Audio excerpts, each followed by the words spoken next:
आज मला शाळेतून येताना एक प्रश्न पडला, छत्रपती शिवाजी महाराजांची जयंती दोनदा का असते हो? हे बघ बेटा, हा प्रश्न तुला नाही, हा प्रश्न सगळ्यांना पडतो की दरवर्षी येणाऱ्या जयंतीमध्ये छत्रपती शिवाजी महाराजांची जयंती ही 2 वेळा का असते. त्याचं पहिलं कारण 19 फेब्रुवारीला जी जयंती असते ती इंग्रजी कॅलेंडरनुसार असते आणि दुसरी जी जयंती असते ती फाल्गुन वद्य तृतीया. फाल्गुन म्हणजे हिंदू कॅलेंडरमधील एक महिना आणि वद्य म्हणजे पौर्णिमा नंतरचा काळ आणि तृतीया म्हणजे तिसरी तिथी. ह्या अशा जयंत्या साजऱ्या केल्या जातात.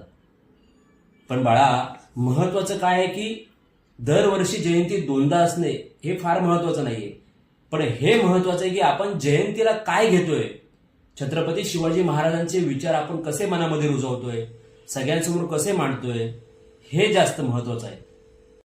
अच्छा, जर मला कुणी हा प्रश्न विचारला ना, मी पण त्यांना हेच सांगेन, जयंती एकदा असो किंवा दोनदा, पण छत्रपती शिवाजी महाराजांचे विचार महत्वाचे.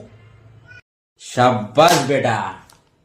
छत्रपती शिवाजी महाराज की जय जय भवानी. जय शिवाजी.